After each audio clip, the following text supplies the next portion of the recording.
64 na presently nasa quarantine po, nagko-quarantine, and may 11 po tayo na nakauwi na sa LGU.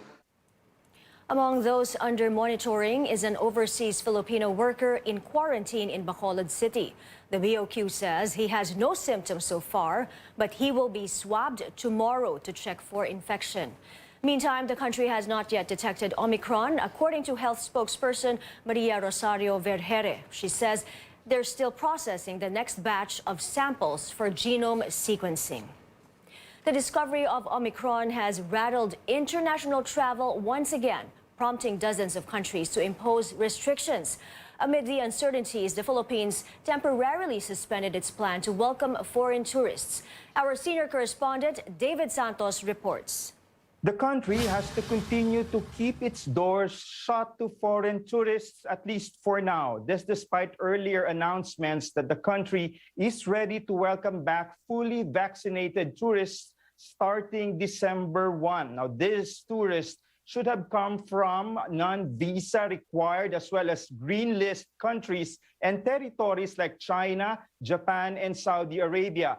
But as many parts of the globe are closing borders in response to the Omicron variant, Filipino experts say it would be best to suspend the reopening of our tourism industry to foreign travelers. In the weekly media forum Kapihan sa Manila Bay, Tourism Secretary Berna Romulo Puyat points out that the delay will just be temporary. Kaya temporarily, we didn't want to say close siya hanggang December 15. We didn't want to say that. Kasi malay natin, if okay naman, we could announce December 8, magbubukas na tayo. So we have to see muna how it goes. The Tourism Department, however, is optimistic the global concern over Omicron will not affect travel plans of our kababayans. In December 2019, over 109,000 balikbayans came home for the holidays. That went down to only about 20,000 in the same period last year, a sharp decline, largely attributed to travel restrictions amid the COVID-19 pandemic. The DOT is hoping the widespread vaccination and reduced quarantine period for inbound travelers would encourage more kababayans to be home for Christmas. David Santos, CNN Philippines. Overseas, Israel is optimistic current vaccines will work against a new variant. Studies are ongoing to find out its possible effects on vaccine efficacy, but some manufacturers have also begun developing Omicron-specific shots. In the coming days, we will have more accurate information about the efficacy of the vaccine against Omicron. But there is already room for optimism. And there are initial indications that those who are vaccinated with a vaccine still valid or with a booster will also be protected from the variant. Israel has so far recorded 4 Omicron infections, one of them a doctor who traveled to London. He had negative PCR tests before leaving and upon arrival in Israel, but he infected a fellow doctor upon returning to work. This is the country's first confirmed case of community spread. Japan identifies its second case of the Omicron variant, a man in his 20s who arrived in Tokyo from Peru on Saturday. Peru, though, has yet to officially report a case of the new variant. The man is under quarantine. And South Korea puts its reopening plans on hold amid fears of the new variant. The country logged over 5,000 infections on Tuesday, its highest daily spike yet. Officials are checking at least 2 suspected Omicron cases and will form a task force to respond to the variant.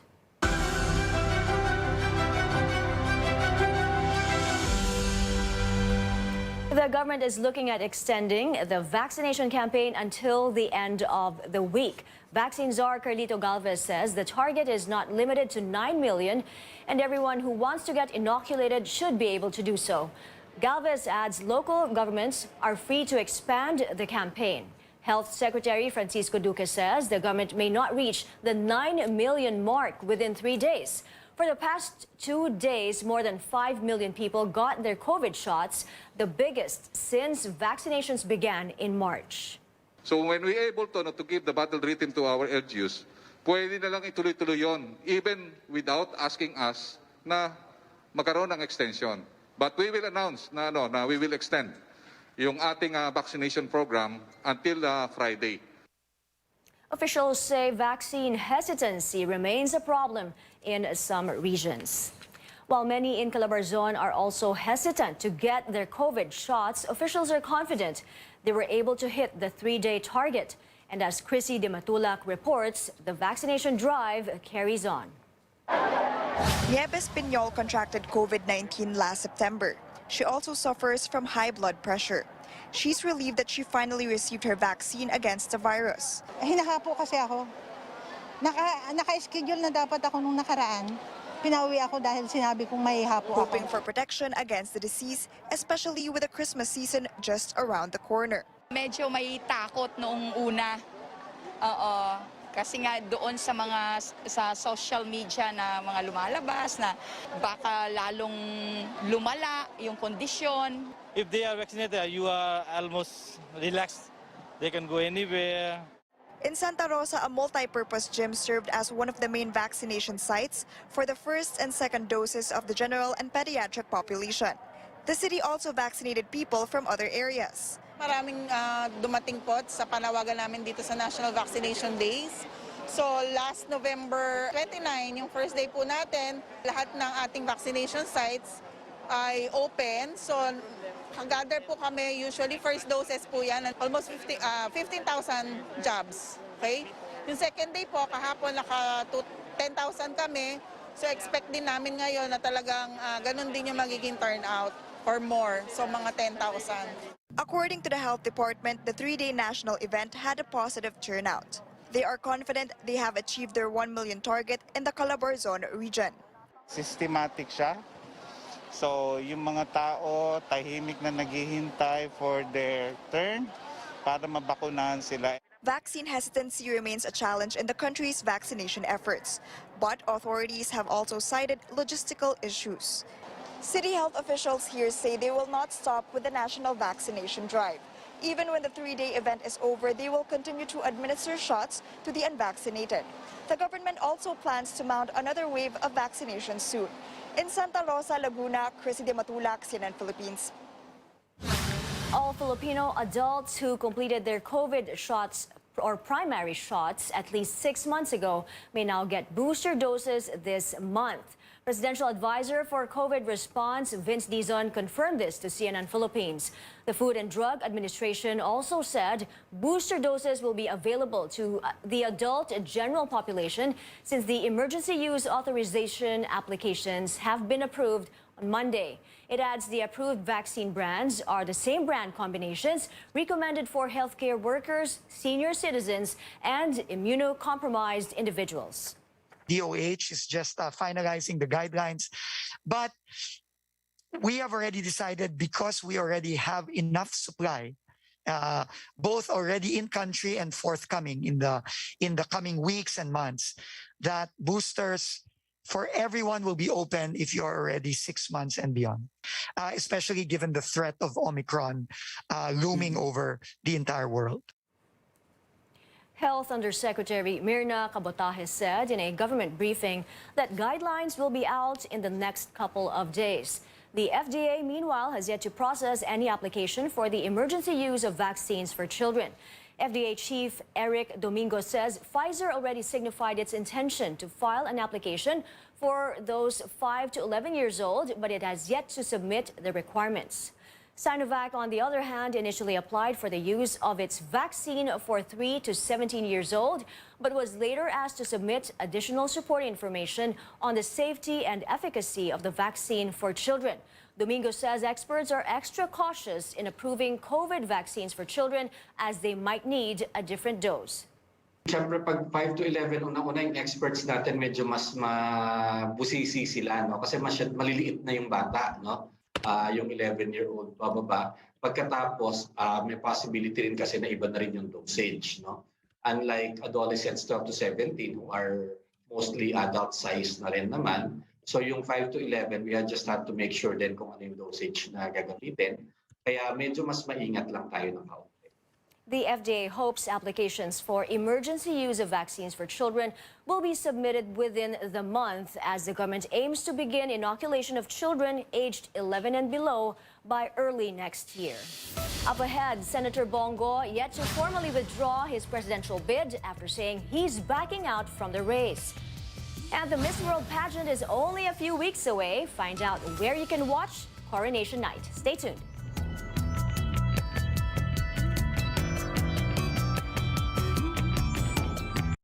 Listo at ganado ang baby ko sa vet-approved Nutri-Chunks with active boost and prebiotics na pampalisto. Made with real meat, with essential nutrients to help them grow healthy and happy. Listo, ganado sa Nutri-Chunks. Kabilang ba kayo sa mga Pilipino na nahihirapan sa mga transaksyon dahil wala o kulang ang mga valid IDs? Huwag nang mag-alala dahil narito na po ang PhilSys, ang identification system ng bawat Pilipino. Meron lamang pong 3 steps para makapagrehistro at makakuha ng PhilID. Para sa Step 1 registration, pumunta lang sa register.philsys.gov.ph para makapag-register sa PhilSys online. Sa pamamagitan ng ID natin, ang bawat Pilipino ay meron ng valid proof of identity. At mas mapapadali na ang ating mga public and private transactions. Kaya ano pang hinihintay nyo? Ayaan na sina nanay, tatay at ang buong pamilya. At mag-register na. Ito ang PhilSys, ID natin to.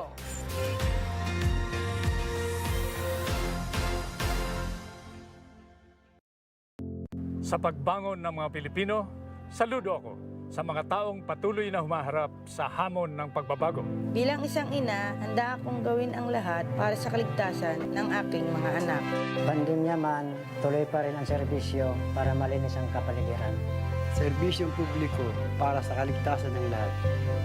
Sa panahon ng krisis, ikaw, ako, magtulungan tayo. Saludo ako sa Pilipino. Beer call muna tayo. Beer call muna tayo. Kahit kailan, walang iwanan. Beer call muna tayo. Beer call muna tayo.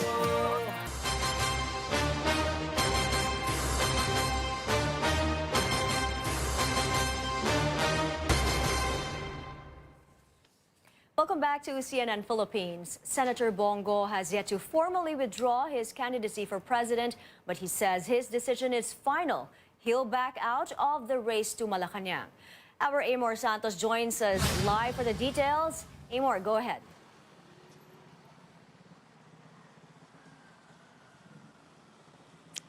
That's right, my Senator Bongo. There's no date yet on when he will officially withdraw his presidential bid. He says there's no need to rush and he wants to do it without fanfare. He appeals to his supporters and to the media not to stake out at the COMELEC. He says he's having mixed emotions now. He has peace of mind, but at the same time feels bad for his supporters. The lawmaker says he's out of the presidential race and he's not changing his mind. On who will be President Duterte's anointed successor, Go says the chief executive will choose whoever can continue his programs. As a matter of principle po, alam mo, kung ano na po yung sinabi ko kahapon, yun na po yung nasa sa loobin ko. At bagamat napakabigat na desisyon, ay kailangan ko talagang magsakripisyo po muna. Ayaw kong pangunahan si Pangulong Duterte. At kung tinanggal niyo na po ako dyan sa listahan, 5 po yan. So hayaan na lang po natin ang ating Pangulo kung sino yung napupusuan niya.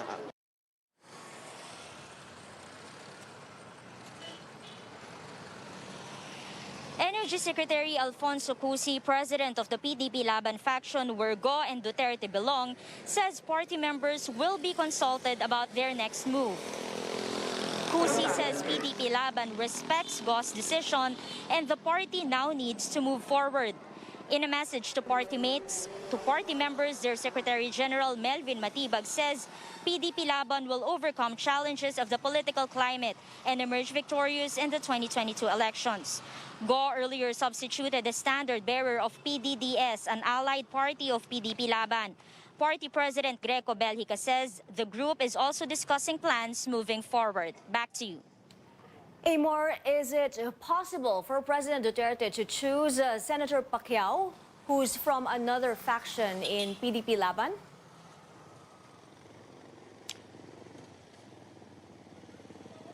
Well, Mai, that would unify the ruling party, and Senator Bongo is not ruling out that possibility. He only said that the President Duterte has the final say. The Cusi faction in PDP Laban will make its endorsement, and President Duterte, as their chairman, will most likely adopt it. Cusi and other PDP Laban officials still have no response regarding this. Mai? Thank you, Amor Santos there reporting.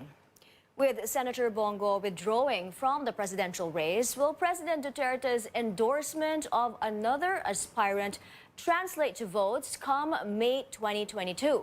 Our correspondent Stanley Gahete takes a look at possible scenarios. 37-year-old Rona Rodriguez benefits from a chain of government, medical and financial services called Malasakit Center in relation to health complications arising from her pregnancy. Medyo may problema sa pagbubuntis ko eh. So, siyempre may mga babayaran, di ba? So, tinuro nila ako sa Malasakit Center. Wala rin akong binayaran. The one-stop shop is a brainchild of Senator Bongo, and Rona associates it with the lawmakers' decision to quit the presidential race. Sayang, at least marami pa rin siyang matutulungan pag naging presidente siya. Political analyst Dennis Blanco says, while Go was instrumental in the setting up of over 150 Malasakit centers nationwide, the lawmaker cannot bank on public support for the program to bring in the votes. The awareness of the people about Bongo only came into fruition during the 2016 national election. He was the presidential aide. I think the endorsement of the presidency to Bongo is not transferable. It's not an assurance or a guarantee that Bongo would win if he's the recipient of that endorsement. Now that Senator Bongo is no longer in contention for presidency, who among aspirants will get President Duterte's support? And will his endorsement make a difference? Blanco sees two possible scenarios that may influence the president's choice. I think the president would grant the endorsement towards Bongbong and the Lakas CMD and the Unity Party that where Sara Duterte belongs, on the premise that her daughter is there. If that's not possible, now he would probably coalesce or even provide the endorsement to the Manny Pacquiao, PDP Laban faction or the PROMD. No? Again, on the basis of their regional affiliation, of their ethno-linguistic similarities, now Mindanao and Visayan vote. Blanco says Senator Manny Pacquiao and Mr. Duterte have no ideological differences, so it's possible he may support another bet from Mindanao. He adds, there's a little chance for the president to endorse Senator Ping Lacson or Manila Mayor Isko Moreno. I think it's a long shot. Lacking leads at this point, the administration may be hard-pressed to make its next move less than 6 months into the election. But Blanco says, one thing's for sure. In a game of politics, no, it's a game of numbers. No? So if you solicit or get the endorsement of the president, that's an added value or dimension to your candidacy of winning the presidency. Stanley Gahete, CNN Philippines.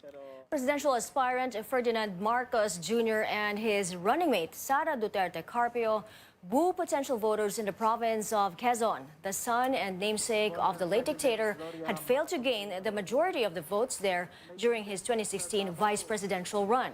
Incumbent President Rodrigo Duterte also fell short of winning the province's support back then. Marcos promised to provide jobs to fresh graduates during his visit.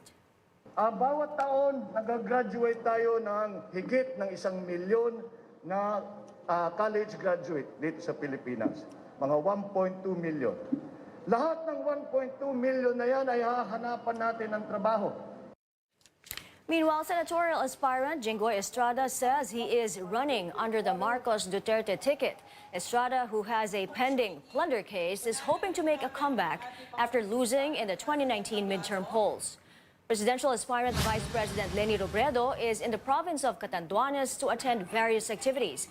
Meanwhile, her daughter, Aika, led a lugaw feeding activity in Quezon City where she took the opportunity to address mothers and other members of the community.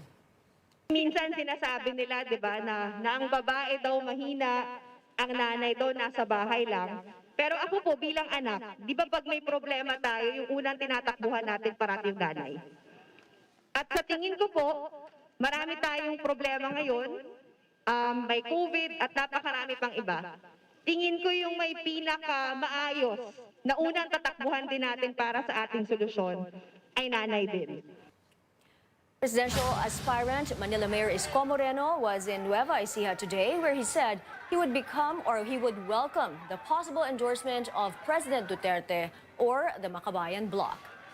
Tech company Google announces it will not accept election-related ads during the campaign period for the 2022 national polls. Google says the policy will run from February 8, 2022 until Election Day on May 9th. The move covers election advertisements purchased through Google Ads, Display, and Video 360, as well as shopping platforms that advertisers intend to place on Google and YouTube. Straight ahead, nearly outshining the holiday season, a pageant season is almost upon us. Find out where you can watch the Miss World Coronation Night. And this Korean star is set to play a fan favorite on a remake of the viral series Money Heist. Details when we come back.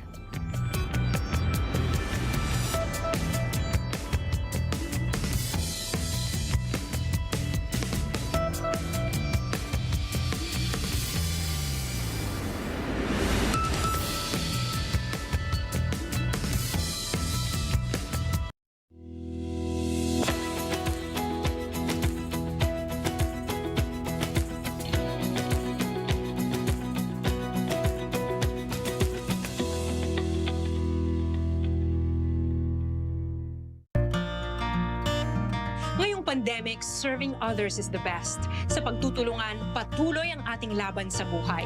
Kaya dapat always healthy. With proper diet, exercise, and MX3 coffee mix to ignite my day. Hi guys! Lagi akong focus, active, at extraordinary. Because the most important things in life deserve nothing less. MX3 coffee mix, my choice. 6 na taong serbisyong may tatak ng tapang at malasakit. Inuuna ang ating kaligtasan, seguridad, kapayapaan at kapakanan ng mga nangangailangan. Matatag, may paninindigan at tapat sa bayan. Ibinuhos ang lahat para sa Pilipino, para sa maliwanag na kinabukasan at tungo sa pag-angat ng bawat mamamayan. Ito ang Duterte Legacy. Napakahalaga ng savings kasi pag dumating ang pagkakataon na ikaw ay nasa kibit kalagayan, di ba, ma-hospital ka o magkasakit ka ng dito lang sa bahay, kailangan ng pera. Meron kang ipon, anytime pwede ka makapag-withdraw. Matatagpuan yung tindahan ko malapit dito sa Cebuana. Dito po ako naguhulog araw-araw. Kasi gusto ko nga po makaipon para sa aking mga anak, para sa sarili ko, sa darating na araw ng buhay ko. Kaya sinikap po talagang mag-ipon. Ako po ay may sariling bike, may sidecar. Dadalhin ko po yun sa palengke, tapos doon po, may marami na po akong suki doon na ibinibigay nila yung karton nila sa akin. At yun po, yung mga binibenta ko. Hindi naman alam ng mga anak ko na may nakatabi akong pera. Yun po yung inunti-unti namin na ginamit pang araw-araw na pagkain namin nung talagang pandemic. Stay in ako dito bilang isang sales clerk sa auto supply shop. Basta pag sasahod ako, dadalhin ko doon sa Cebuana. Iniipon ko yon.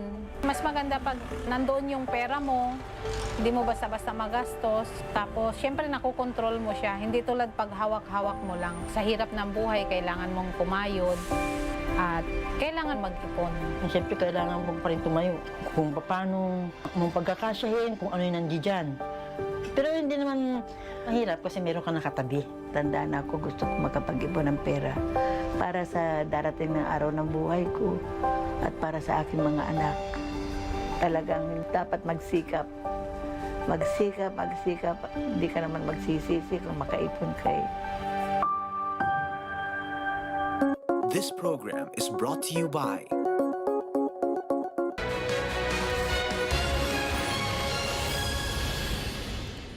Welcome back. Perhaps the best gift before Christmas, a crown for the Philippines. We have less than a month until the Miss World Coronation Night on December 16, where Tracy Maureen Perez is set to represent the country. This year, Miss World Philippines is working with CNN Philippines and Upstream.ph to bring the global event to your screens. The pageant organization says Tracy has good chances of taking the title. Pageant bloggers, local and international, saying that she has a big chance. Philippines is always in top of the mind of in different pageants, especially now that I think we got most of the crown this year.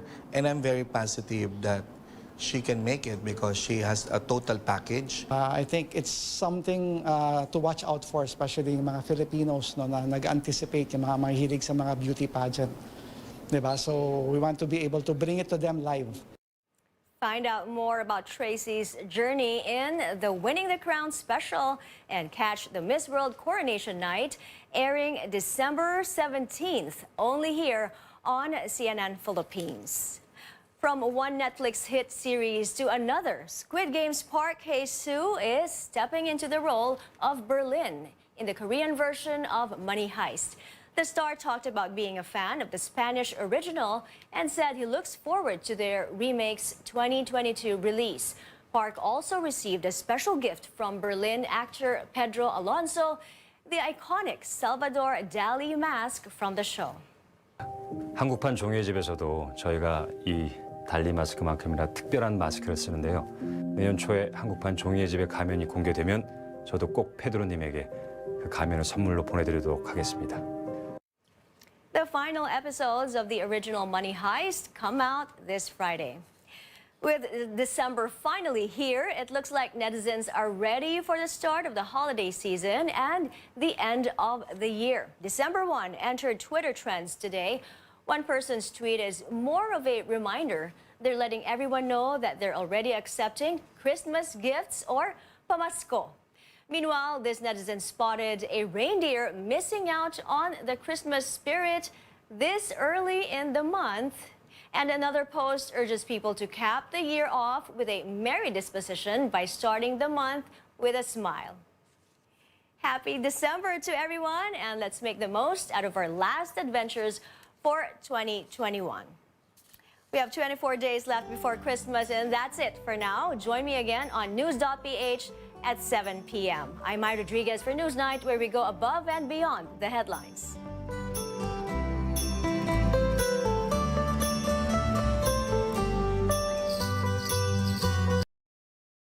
The headlines.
Eating nutritious food plays a vital role in our overall health and well-being. And because of our fast-paced lives, most of us tend to lean on foods that are tasty yet convenient and accessible.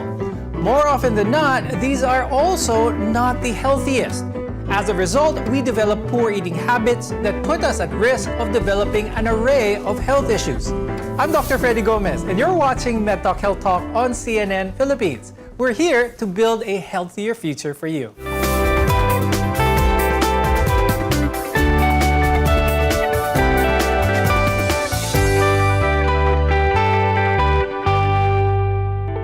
Good nutrition is essential for keeping us healthy. Plays a vital role in our overall health and well-being. And because of our fast-paced lives, most of us tend to lean on foods that are tasty yet convenient and accessible.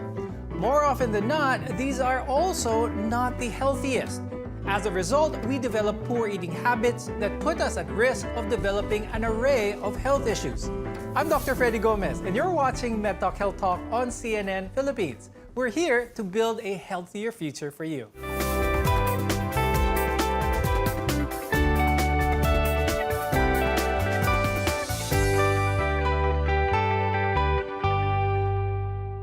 Good nutrition is essential for keeping us healthy. It helps children grow and develop properly and reduces our risk for chronic diseases. To help us with today's discussion, let's welcome our guests. With us is Dr. Joy Fontanilla. She's an endocrinologist from St. Luke's Global. Also with us is Ms. Juvie Martillo C. She's the Chief Clinical Nutritionist Dietitian of Weight Management Section at the Asian Hospital and Medical Center. We often think of healthy eating as dieting, but this isn't always true. It's not about the strict limitations, staying unrealistically thin, and depriving yourself of the food you love. Rather, it's more about feeling great, having more energy, boosting your mood, and improving your overall health. Although it can sometimes get complicated, but it shouldn't be.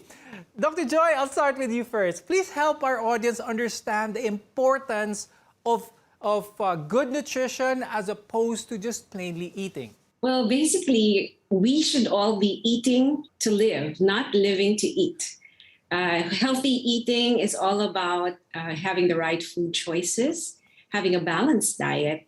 So one of the ways by which we can have a good healthy eating pattern is following the healthy eating plate or the Pinggang Pinoy, where you can have different sorts of nutrients from various food groups. Now, it seems like for every expert that would say that one type of food is good for you, you'll see another saying the complete opposite. Ms. Juvie, is it the specific foods that you eat that are important or your overall diet? When we say overall diet, so we have to know the different types of nutrients. So meron tayong dalawang grupo na pinaka-importante. Ayan yung macronutrients na binubuo ng carbohydrates, proteins, and fat. Ang protina naman ay ito yung grupo ng mga ulam natin, no? Mga meat, fish, chicken. Nagsisilbi naman na magandang support sa wound healing and it strengthens our muscles. So ito ay nagtutulungan para mapaganda or magamit natin yung pagiging malakas or yung functions ng macronutrients. So ito yung kumpletong nutrients na nagtataglay para ma-maintain natin yung overall health well-being. Now, the effects of poor nutrition can manifest as being overweight, obese, or even malnourished. Dr. Joy, please explain to us how our food choices may lead to these. Have too much calories in our diet, you can have excess weight. So that can lead to having overweight and obesity. And if you're eating too little, then you can have underweight, or you can have, if you're burning more calories than you're taking in, then you're going to lose a lot of weight. So it's very important for people to have to control the portions of the food that they eat and pay attention to how much they eat. If they're not burning too much, like during this pandemic, people are not so physically active, they may not need as much calories as they were using up before. Now, another cause for poor nutrition is ang natural pagtatanda ng isang tao. Ms. Juvie, pwedeng paki-explain ito kung bakit hindi maganda ang nutrisyon ng isang tao habang tumatanda? So it depends on the amount of what we eat. For example, if it's too much protein, this would lead to a kidney disease related to too much protein intake. Kapag meron naman tayong lifestyle na matataas ang intake natin of sugary rich foods, this would lead to elevation of the glucose level. So it would lead also to diabetes. So it depends on the lifestyle, and also yung mga favorites natin na uncontrolled na kinakain ay talagang mag-lead to a specific disease. For example, also yung sa cardio problem natin, if you are fond of fatty-rich foods like uncontrolled appetite of having the mga red meats, yung mga lechong kawali, pata. So this would also lead to cardiovascular diseases. So it depends on the lifestyle of our childhood or middle age, and it would lead to a specific disease na based on our history of food history.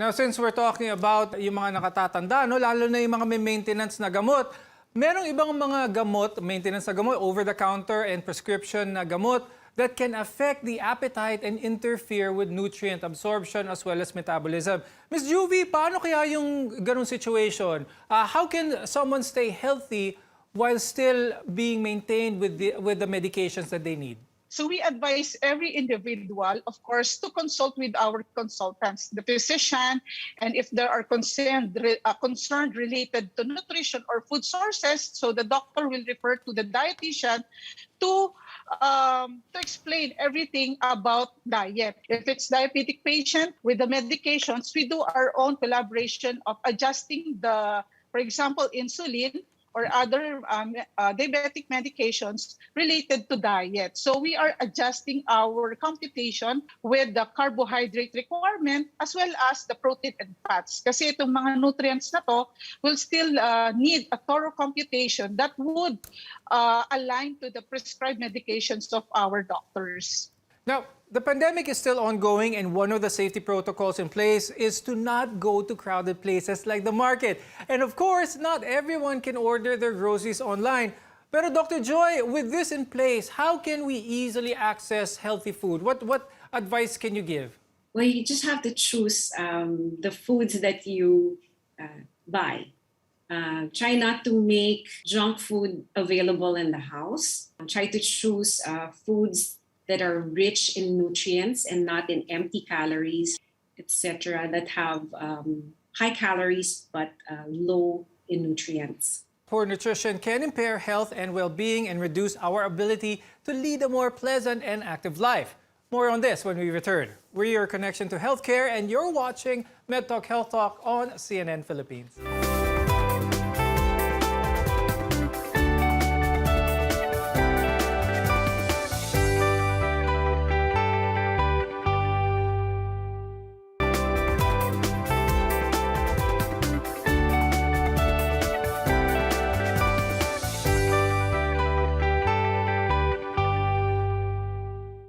Poor nutrition can affect our health and reduce our quality of life. In the short term, it can lead to stress, irritability, tiredness, our capacity to work, among others. But over time, it can increase your risk for developing certain health issues. I'm Dr. Freddie Gomez, and you're watching Medtalk Health Talk on CNN Philippines. We're together in health. Poor eating habits include over or under eating, not having the healthy foods we need each day, or consuming too much of food and drinks that are high in sugar, salt, and even fat. Ms. Juvie, how does poor nutrition affect us? Basically, it reduces our response or tolerance to our daily activities. No? If you don't have any energy, talagang very weak tayo to accomplish any task of the day. And also, if we are on the ongoing treatment with a specific disease, we have a poor response to overcome that treatment. And also we have a poor wound healing process, and it reduces muscle strength and quality of life. And the common is it really increases fatigue. So yun yung mga common na talagang pagdadaanan natin if we really practice a poor nutrition daily. Now, two of the leading causes of heart disease and stroke are high blood pressure and high blood cholesterol. Miss Juvie, meron bang mga pagkain na dapat malaman ng ating mga viewers para ma-minimize yung dalawang ito, itong high blood pressure at high blood cholesterol? Yes, so napaka-basic niya, no? So when we say high blood pressure, ayan yung mga salty foods or sodium-containing foods. So yan yung pinakasimpleng term na maaalat. So yan talaga yung nagli-lead na magpo-cause ng cardiovascular diseases natin as well as yung mga sa pagtaas ng high blood pressure natin. Now, a poor diet can also increase some other chronic diseases. And specifically, I'd like to talk about type 2 diabetes. Dr. Joy, when it comes to type 2 diabetes, our viewers may have different understandings of these. But how early can someone have type 2 diabetes if their diet is not watched, even starting at an early age? How soon can someone have type 2 diabetes? It's very shocking. Back in the 70s, it was almost unheard of for a child to get type 2 diabetes. These days, nagiging very common na talaga. Kahit bata, nagkakaroon na ng type 2 diabetes. Dahil nga sa kids are growing up to become more overweight and obese. These days, it's so easy. Children can just eat a lot of fast food and are mostly on their iPads or watching the television set or playing on their video games. And just are not more physically active these days. So it's so easy for children to get type 2 diabetes, even though before it was known to be adult onset diabetes. Now even young people can get. So speaking of children, the brain develops most quickly during the first 1,000 days of life, from the start of pregnancy to the child's second birthday. Dr. Joy, how does poor nutrition affect a child's development naman? Pangit ang nutrisyon ng bata. So all of these can be affected, their brain development, bone development, muscle development. The children's intelligence can be affected. Their level of energy can be affected. Hindi sila magiging masigla pag hindi tama yung nutrisyon ng mga bata. So it's very important to teach a child how to eat a balanced diet and to have healthy food instead of junk food in their daily lives. Okay. Now, a poor diet is also a leading risk factor for gum disease as well as tooth decay. Now, we already know that eating a lot of sugary foods or sugary drinks can cause your teeth to get cavities, but there are also others that can be bad for dental health. Ms. Juvie, diet contribute dito sa poor oral health lalo na sa mga bata. What would you advise doon sa ibang mga parents na okay lang magpakain ng mga sugary foods na to sa bata, okay lang na mabulok since temporary teeth pa yan, hindi pa lumalabas yung kanilang permanent teeth? Anong masasabi niyo dito?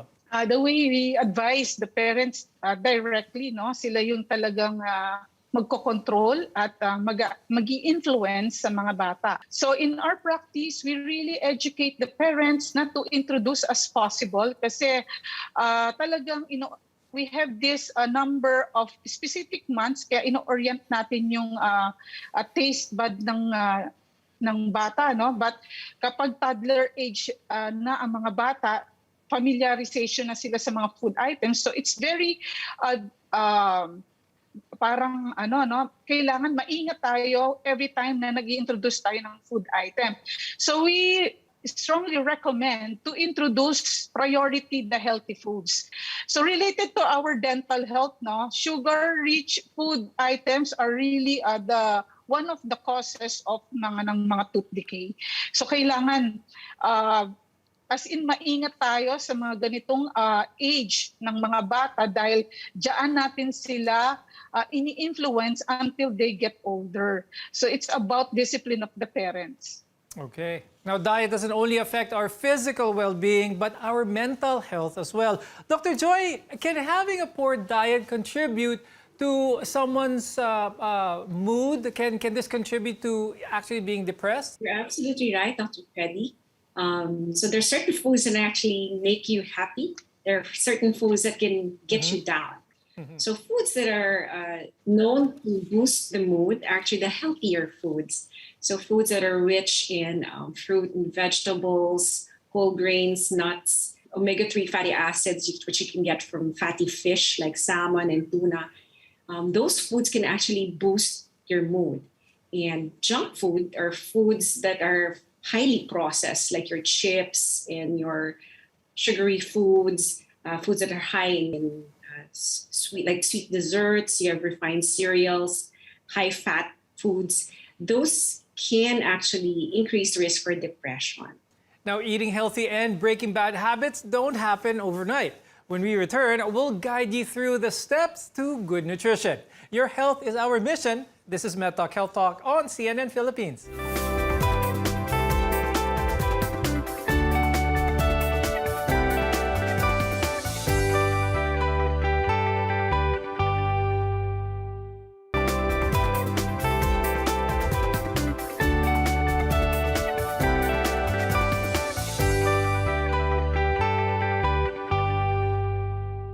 Eating healthy is about balance and making sure your body gets the nutrients it needs to function properly. I'm Dr. Freddie Gomez, and you're watching Medtalk Health Talk on CNN Philippines, where your care always comes first. You don't have to be perfect right away when you switch to a healthy diet. You don't need to change everything all at once and completely eliminate the foods you used to love eating. Now, this only leads to cheating or even giving up. A better approach is to make a few small changes at a time. Dr. Joy, when it comes to someone wanting to change for the better, can you give us some tips on how to do that, how to start that on that road to good nutrition? Asking the patient what can they do, and trying to find out what are the foods that they habitually eat, and trying to sort out what are the healthy foods and the unhealthy foods that they're actually eating. So try to lessen the unhealthy ones and increase the healthy ones. So if they're drinking a lot of soda, cut out the soda or try to limit the soda. And if they like vegetables and fruit, to increase intake of fruits and vegetables. So I always tell my patients, high five. Remember, high five. At least 3 servings of vegetables and 2 servings of fruit a day, which can help you get a better nutrition in your life. Now, cooking more meals at home can help you take charge of what you're eating and monitor what goes into your food. You'll eat fewer calories and avoid unhealthy additives of packaged and takeout foods that can leave you feeling bloated as well as tired. Miss Juvie, pwede mo kaming i-walk through kung paano ang maganda at madaling preparasyon ng masustansyang pagkain sa bahay? So considering na wala tayong time na paano magluto or what, but meron naman tayong mga possible strategies. When you purchase grocery items, you can have alternatives like sandwiches preparation instead of cooking of certain meals. You can have your cereals with milk and fruit slices, yung mga easy to prepare. And also you can have prepare or mga cheese sticks natin or salad to go with a separate sauce or rice bowl na possible na alternative ay yung mga steamed or baked potato, sweet potato. So yun yung mga, it's about time management kasi kailangan talaga ng effort to prepare even if we don't need to have a cooking preparation. So it's just about proper selection in the grocery and prepare it, stock it, or store it in our home.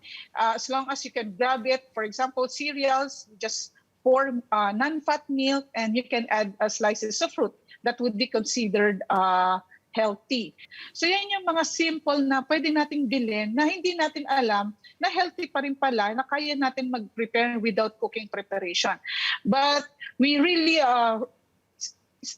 recommend na we should have a time for a cooking preparation kasi we can easily modify the salt, the level of addition of salt, and also yung pagiging oily ng food natin.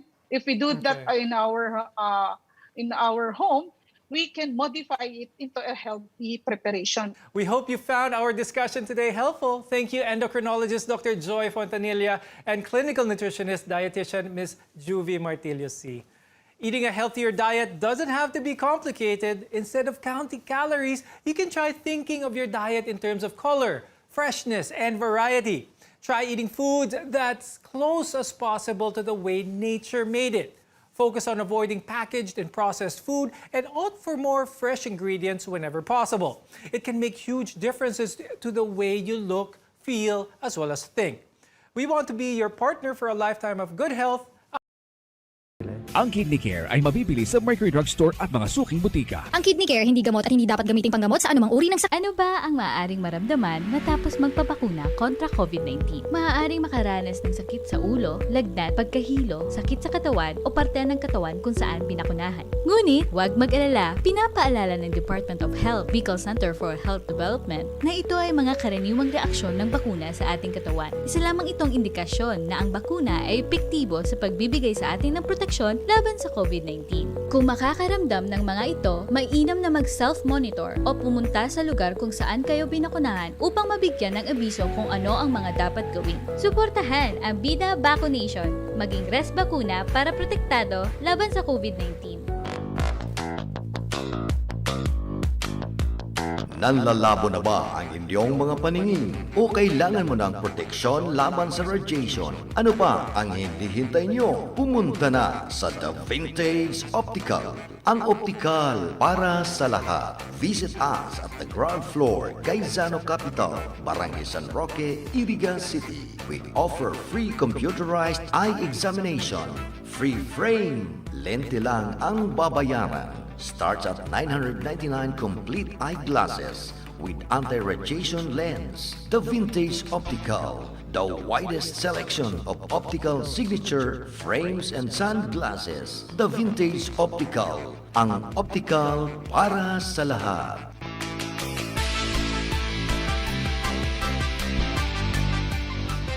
Let's be the solution plus sa COVID-19. B. Bawal walang mask at face shield. I. Isanitize ang kamay at iwasan ang kulob na lugar. D. Dumistansya ng 1 metro at limitahan ang pisikal na interaksyon sa iba. A. Alamin ang tamang impormasyon. Plus, suportahan ng FDA-approved na bakuna. BIDA Plus. Bida Solusyon Plus sa COVID-19. Uyan na ang programa na mapaliwanag sa mga proyekto at aktibidad. Sa padagos na pagmawot na lalong mapagayon ang serbisyo kan RPN-DZKI Radyo Ronda Iriga, pinag-isipan ang mga bagong programa asin mga bagong personalidad, mga kapaki-pakinabang na impormasyon, bareta, serbisyo publiko, asin entertainment. Digdisa na sa pinakaenot asin sa indong pinagkakatiwalaan na estasyon. RPN-DZKI-IRIGA Radyo Ronda. Mas pinahiwas, mas pinakusog, mas pinalinaw. Abangan